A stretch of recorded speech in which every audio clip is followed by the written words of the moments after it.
Kevin Foley, welcome to the Integral Chat. Thanks so much for joining us. It's great to see you again and back in the UK as well, but we'll get to all that. What I wanted to start with basically is a little bit more about your background, because obviously I was looking through your career. I knew all about Wolves. I didn't really know too much about Luton, but you were born and bred in Luton. I imagine it was I don't know, it was quite different back then when you were there at the club.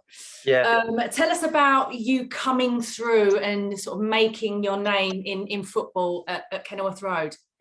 I mean, yeah, it seems so long ago now. You know, I'm 37, and I think back to the day I sort of joined Luton, sort of as a 9-year-old on trial, really. You know, nowadays you look at little kids, they're getting in Sunday league at like 5-year-old, under 5, little 3v3s. But I think I was about 8 or 9. And our school, we just started up a little Sunday league team, and we played a few teams. We had a few good players, and we were sort of battering teams. And within about 4, 5, 6 weeks, there was a Luton scout, picked 3 of us out. We all went for a trial. The other side of Luton, my mum didn't drive, so it was hard to get there. But one of my friends who was on the trial, his mum took us, and after 6 weeks I got through the trial. Unfortunately my other two mates didn't, and then since then I was at Luton right up in the way up until I was like 22 years old, and it's all I ever knew about football was Luton Town. And you know, it wasn't so glamorous, but for me it was like the be all and end all, because it was your local team. And Kenilworth Road, you know, a lot of people will slag it off, but I absolutely loved playing there for reasons like away teams didn't like it, the fans got on top of you. So my upbringing, you know, it wasn't the most glamorous, but I wouldn't change it for the world, because coming up through Luton taught me a lot of things, and there was a lot of really good people there right the way through. From my first training session, you know, the coach I still speak to now is actually his first session as a coach. I didn't know that at the time, and he only told me that a couple of years ago. And I went back to Luton a couple of years ago to do a talk with the youth team, and he told me that, and I was like, I didn't know that, you know. And he's gone on, he's still working at Luton. So who were the big sort of names there? Who kind of looked after you? Who did you look up to when you were coming through? When I was coming through, I mean, when I first got into the first team, there was the likes of Kevin Nichols. He's an agent now, but he was an absolute nutter. But he was the captain. He was a die-hard, leave it all on the training pitch. So youth team, you're looking at the first team training, and you're like, oh my, is this how you're supposed to train as a first team player? People getting smashed, like really old school. Big Steve Howard was there, the striker. Actually, Joe Kinnear was the manager at the time, and we'd be at 16, 17-year-olds like in the kit room doing the jobs on a match day, and he'd be like tearing into people, and you'd be like, oh wow, this is first team football. He's hammering people, and it's at that stage as a youngster, you're like, I'm going to have to be able to handle this, or I'm not. So it's going to go either way here. So I came up through the team when it was like real old school mentality, cleaning boots, cleaning the minibus, making sure all your jobs are done, not leaving till it's like 6 o'clock at night on a Friday. But again, I wouldn't change that, because it put some values into me that I still sort of hold today. Yeah. Oh, I mean, it's a great grounding, but you'd never get away with it now. You'd be in all sorts of trouble now. So, it's a great club though, Luton. I love going there. Kenilworth Road. It's an old relic, but it's just one of those old school grounds. And as you say, the fans are right there on top of you. And yeah, it's just and obviously they're doing so well now as well. So were you a Luton fan when you joined there? I was just a football fan in general. I was a typical Man United fan from the southeast. You know what I mean, with my accent.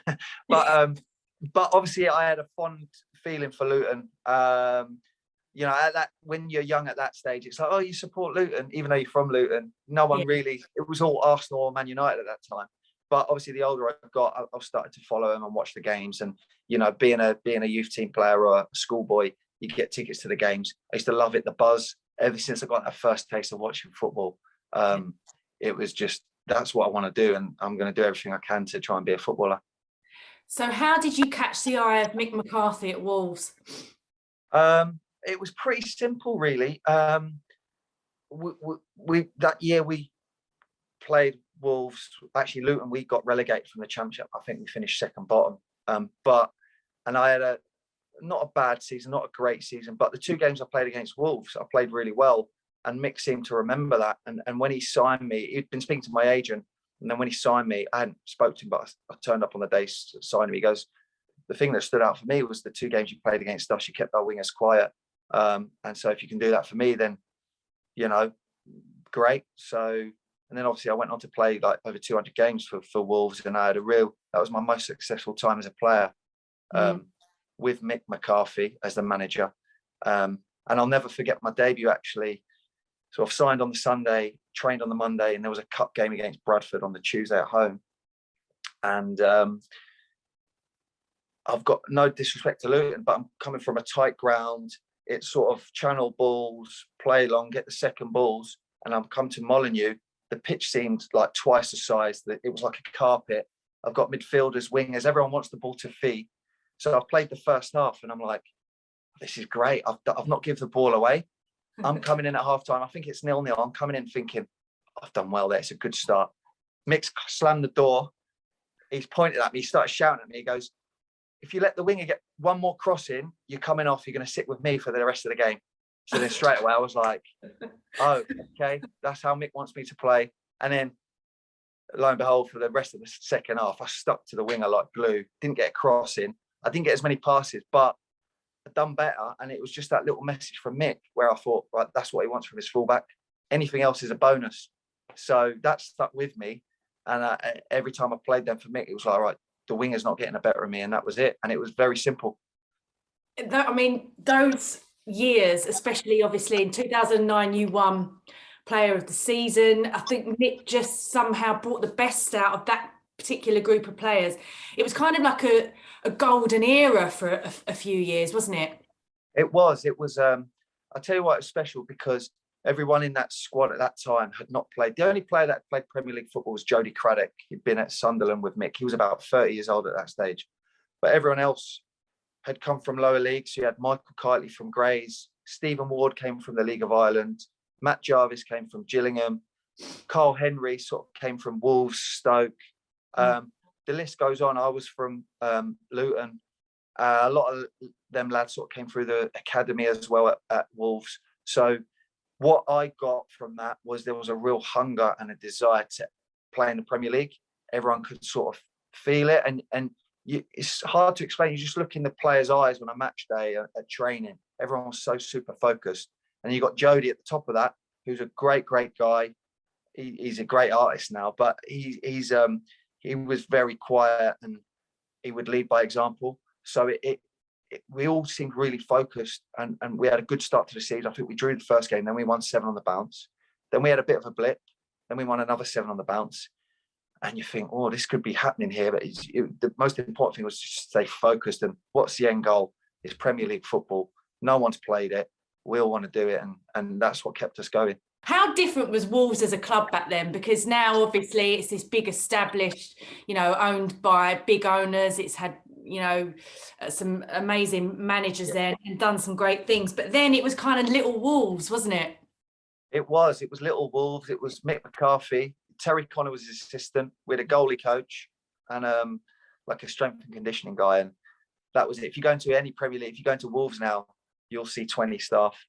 It was so every people pulling in the same direction. It was a bit mayhem at times to get things done. We didn't have the biggest squad, and it was little old Wolves. Now it's sort of big old Wolves, but fair play to Wolves because they've had this big investment. They haven't spent stupid, crazy money on big marquee signings. The recruitment's been really good, and what really impressed me was like Nuno, after his first year, finished 7th, I think. There's always that fear of the second year. It just goes, you see it with teams all the time. And they maintain that. I think the 3rd year, they were a bit more mid-table, got rid of Nuno or he left. And you think, oh, it's all going to go. Who can fill his shoes now, really? Yeah. And Bruno Lage comes in and you think, wow, they're possibly even better.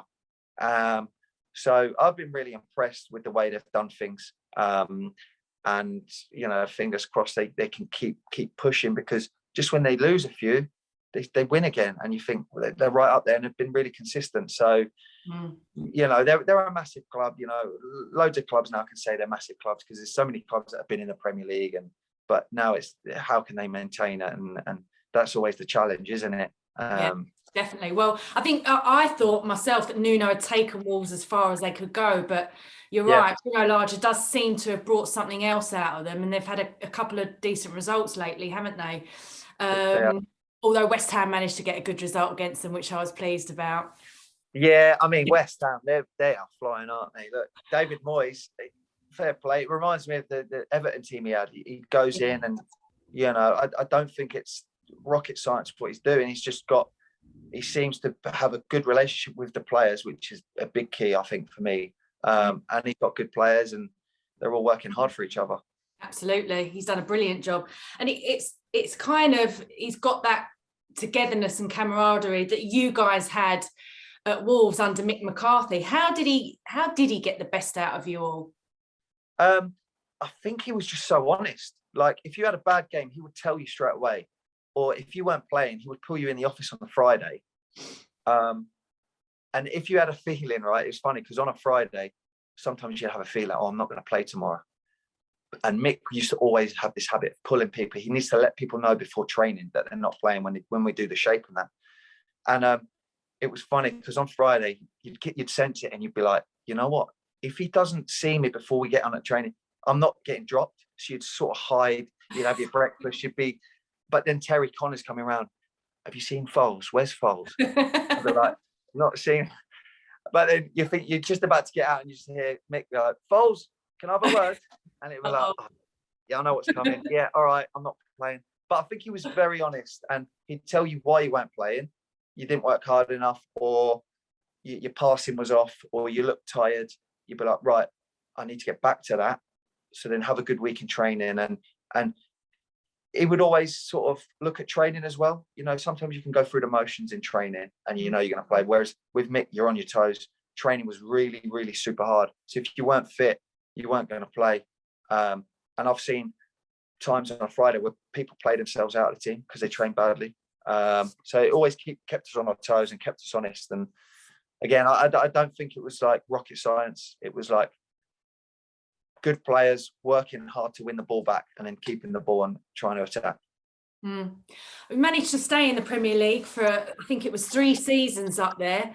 And I don't know how, really, because you mentioned some of those names, and obviously there's you said Stephen Moore, Stephen Fletcher came in, Stephen Hunt was there, Jamie O'Hara, Matt Jarvis. I mean, I remember a couple of Cheltenham trips with all those guys. Yeah. I know there were some characters in there. There's some characters. So I'm surprised you stay in the Premier League for that long, to be honest. There was. Man, I'm going to Cheltenham today actually, but it's funny. I remember one time we had a Wednesday off, and we all went down there. And obviously you normally get Wednesday off anyway. And we went at it because we had a few good results. And on the Saturday we were playing Villa away, and after about 5 minutes, Mick's shouting on, Foles! And I'm playing midfield. He's going, are you all right? And I was like, yeah, because I give a couple away. And he's like, you don't look it, liven up. So I'm like running around thinking, right, I need to get through this. Get through it. Second half, I'm cramping up really early. And I'm like, oh, this is from Cheltenham here. And managed to get through. I think we got a draw in the end. But you're thinking, you can't do that nowadays. Absolutely social media, professionalism, you just can't do it. But, that Wolves team, we had some good days out. We had good Christmas parties because we were really tight, and I think it goes a long way sometimes. Sometimes you need things like that to sort of keep you together. I know back in the 80s and 70s, they do it all the time, right? And because every team would do it, and that was just the Tuesday drinking club and the Sunday club. Nowadays, it's not like that. If a team does that, it's going to stand out, Of course, exactly. You'll know straight away. Was there a time you guys went to Cheltenham when you weren't allowed to? There was a time when I think Dean Saunders took over. Yeah, there was a time Dean Saunders took over, and actually we went as a team. And I don't think it was drinking. We might have had we were in a box. We had a couple of bottles each. As soon as the race was ended, we're going back all on the coach together. And I think a few lads, I won't name them, but a few lads left the We could cars probably at the meeting guess. point. We could probably guess, if I'm honest. Left the cars at the meeting point and said, "Oh, we'll shoot back from here," and then only to do a U-turn in their cars. And there was about 8 or 10 of them. Went back, and then Not you then. no, not me. Although were you a goody normally two-shoes? Normally I would. I'm not like I am normally. Like I do like to go out. I don't know why I didn't. Maybe I was feeling bad, but I didn't do it that time. But maybe I should have. Maybe I should have. I think I should have actually. You missed out on a good day. I'll make up for it today. Yeah, you will. Okay, so obviously relegated from the Premier League, and then Solbakken came in, and then Dean Saunders, and then relegated again. Yeah. It kind of went through a bit of some wilderness years, didn't it, Wolves? It certainly did. We were sort of on a downward spiral then. I always say if we had kept Mick, we would have stayed up. We weren't in the relegation zone. I think we got beat by West Brom badly 5-1, and that's probably the darkest day for me as a player, losing to them at home. But I think if we kept on to him, we would have stayed up. Obviously, Dean came in, very bubbly character. It just didn't work. And then when we went down, you sort of think a lot of players need to leave, right? But it's easier said than done. And you've got people on salaries, and you're trying to get new players in, as well as your budget's getting slashed.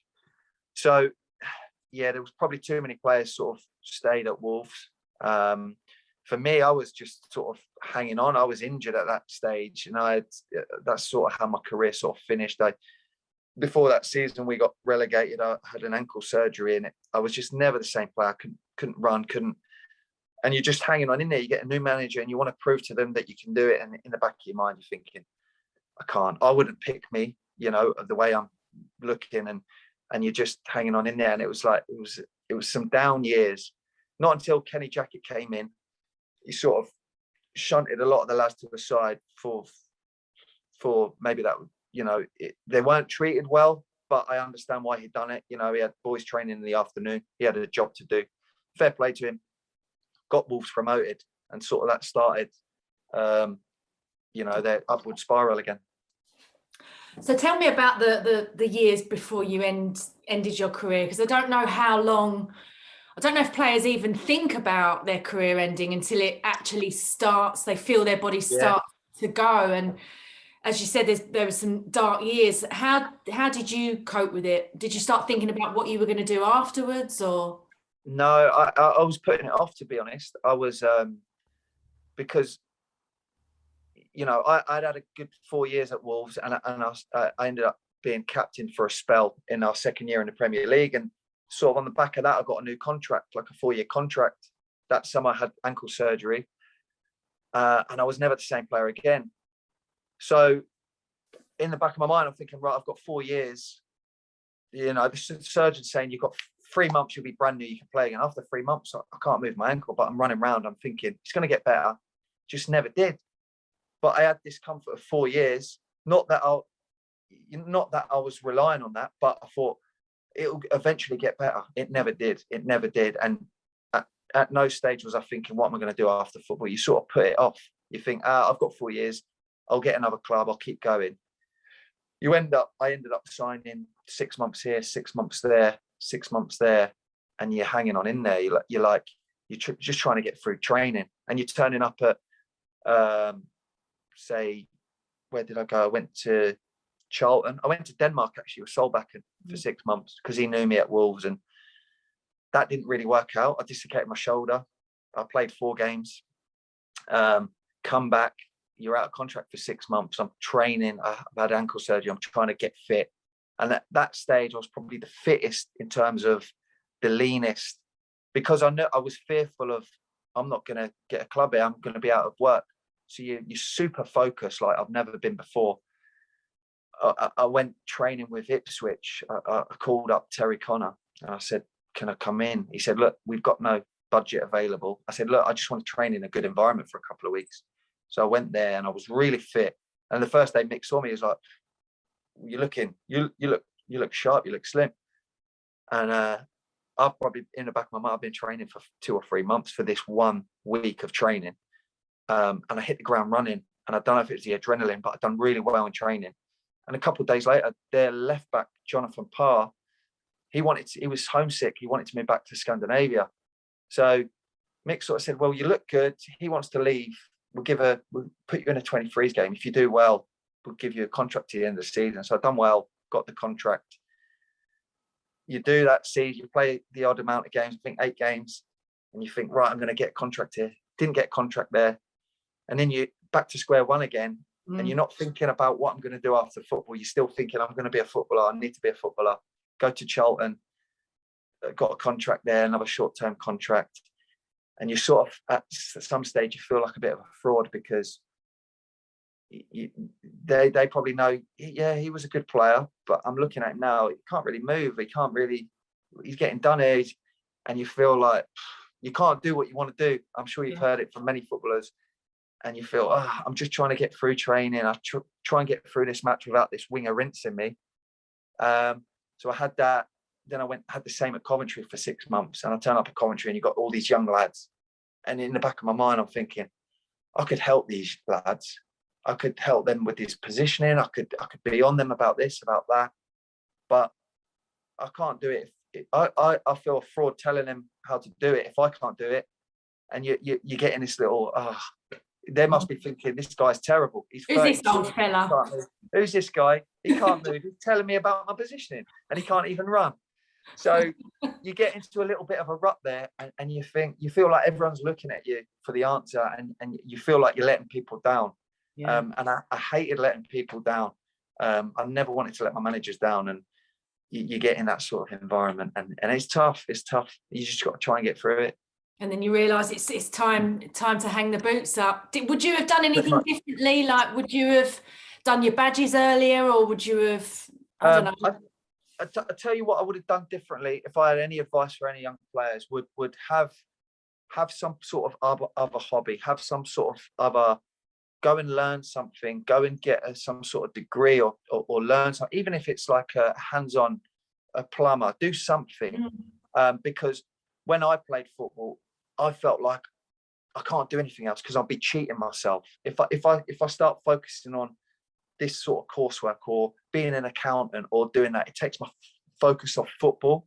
Yeah. You know, when you've got so many hours in the day after football training that you need to use them. Whereas I was always like, and my missus would kill me because I'd come back from football. She'd like, let's do something. I'd be like, no, I need to rest up training tomorrow. I need to, because I was like, but then you get to a point and it's like, now what? Do you know what I mean? I was lucky enough where the FAI, Football Association of Ireland, put on A and B coaching courses for current and ex-players. So I sort of jumped on that. And I wasn't really sure if I wanted to do that, but I thought, well, at least I'll have it if I do. And I've sort of ended up down that route, which I'm really grateful of doing. But yeah, my advice would be, it's not all about football. Think about something else. Because as a footballer, 37, yeah, you're old. But in the real life, you've got another 30 years to do something. Exactly. And you especially if you haven't played at the top and you haven't got Premier League or even Championship money. Yeah, and even that runs out. I can tell you that runs out quickly. Do you know what I mean? And you got nappies to pay for. You got food. You got kids doing this. You're like, right, I better start doing something now. You know. So, well, you definitely did that. So tell me about. You went over to America to hook up with a former teammate, Neil Collins, and it seemed like you had a blast over there. We did. It was unbelievable. I remember I was coaching in the academy at Wolves part-time, and I was getting to a stage where I was doing the under-13s and I loved it, but I was like, I don't know where this is going because I've been there a year and a half. And one night I'm driving home from Wolverhampton and it was dark and it was raining, and Neil calls me out of the blue and he says, small chit chat. And I was like, what's this all about? He goes, do you fancy coming over being my assistant? And I was like, oh wow, I think I do, but I need to speak to the missus and the kids. Right. Do you want to go and live in Florida? I know. So me and my missus, we went out for lunch the next day, right? And we like, right, we need to write down the pros and cons of it. And the pros list was like massive. The cons was tiny. And we were like, right, let's do it. So we flew over there, just me and her, for 4 days. We found a school. We met the club president. We looked at this the community where we were going to live. And we were like, let's go for it. A 2-year contract. I said, we were like, the worst thing that could happen is we move back in 2 years. Yeah. You know, and it's a life experience as well. We went over, COVID hit, but the kids went to a new school. They met new friends. We made loads of friends. On top of that, right, the most important thing was actually the job was really successful. Neil had a really good thing going. He transitioned from being a player to a manager overnight. Obviously, he worked with Joe Cole as he was a player there, and he was helping him on the coaching side. And I didn't know. I hadn't worked as a coach in men's football, senior football. So I was a bit like, Neil, you've not seen me coach. He goes, look, I know you as a person. The lads will love you. Just come on. We can do it. And Neil's a really organised guy. So we got into it, and I was a bit nervous, as you would be, but I soon got into it. You know, you build a relationship with the boys, and then it's just like, you just got to be yourself. You know, Terry Connor said to me, like, biggest advice I'd give you is, as a coach, don't try and be someone. Don't try and be Pep Guardiola. Don't try and be Jurgen Klopp. Just be yourself, because you try and be someone else, after a month or 2 months or 6, it's going to wear off, and they're going to see the real you. So I was like, I always took that with me. And So you won the Eastern Conference Championships a couple of times. Is that right? Well, that must have been an amazing experience. It was great. I tell you, like, the first year we won the Eastern Conference, and it was COVID. Obviously, we had the protocols all year. We were getting 2 buses we would drive 9 hours to Charleston, because we didn't fly because of the COVID risk. When we played the Eastern final, we had to go to Louisville, which was a bit further, and it was 2 flights. We ended up going there. We won 2-1, and it was a great achievement. We came back, and we were due to play Didier Drogba's Phoenix Rising. He's a part owner in that, the week later at home. And at the start of the week, a few of us started feeling ill, and temperatures, and we had a COVID outbreak, and the final got cancelled, and it was a nightmare. It was like such hard work to get to that point. We didn't get to play them. It was disappointing, but you know what? We said, look, next year we're going to go for it again, and we did. And we got all the way to the final again. We ended up playing Orange County at home, and we were strong favourites, and we lost. I mean, we're down 3-0 at half time, and you think, how? You know, we give a sloppy goal away. They scored a 30-yard free kick, and you're in shell shock. And fair play to Orange County. They came in, they'd done a good job on us.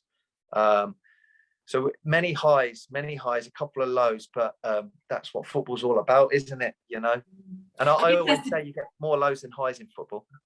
Yeah, would you say that? Yeah, 100%. You get so when you do get high, you have to like really embrace it. I say to players now, I'm at Forest Green a little bit. I'm doing a little bit of Forest Green with Rob Edwards, and the boys are top of the league. And yeah, work hard, but still embrace what's happening, because you know, there's players that go throughout their career that don't go anywhere near winning a league or winning any sort of trophy. So embrace that, but stay focused at the same time. And just finally then for you, so you're obviously working at Forest Green, who are doing really well, as you said, but where do you look to after that? Are you hoping to go into management full time, whether is it assistant? Do you sort of dream of being a manager yourself? Yeah, good question. I think at the moment I really enjoy the less seriousness of being an assistant. You know, when you've got, because that opened my eyes, working with Neil for the first time at the Rowdies. It's like, wow, it's not just on the field, it's off the field. It's managing agents, it's working with the president, it's working with the staff, it's organising. And me, I can't do more than one thing at once, right? So I'm like, oh, that's a headache. I'm having a headache just thinking about it. Just give me a few things to do. I'll throw a bit of banter in there, a bit of lightheartedness, but seriousness at the same time. So I really enjoyed my role as an assistant. Who knows, one day, as I do it more, I might think, you know what, it's not so hard. I've seen him do it this way. I've seen him do it that way. I know what I would do in that situation. Yeah, I think certainly down the line, there could be an opportunity for that, being a head manager, a head coach, whatever you want to call it. But at the moment, I enjoy my part-time, my role as like an assistant. helping individual stuff like who needs what, looking back at clips, helping out in training, helping the defenders because I was a defender, things like that. But like Rob Edwards has been really good to me because he knew that I'd come back from America. I'm out of a job.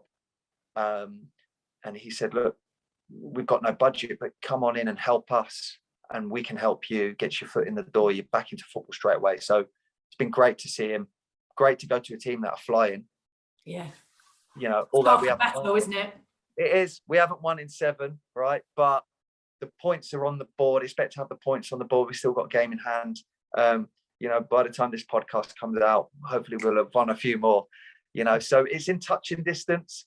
Everyone can feel it. It's just about trying to get the job done now, you know, and it's interesting to see how Rob's dealing with that and working because it's his first proper role in first team football. You know, he's got a great name in the game and so he should have because I'm seeing him working day in, day out and yeah, fingers crossed, boys get the job done. Thanks so much for joining me, Kevin. It's been great to talk to you. Good luck with Forest Green and good luck at Cheltenham today. Yes, thank you very much. It was great to be on. Thanks for having me.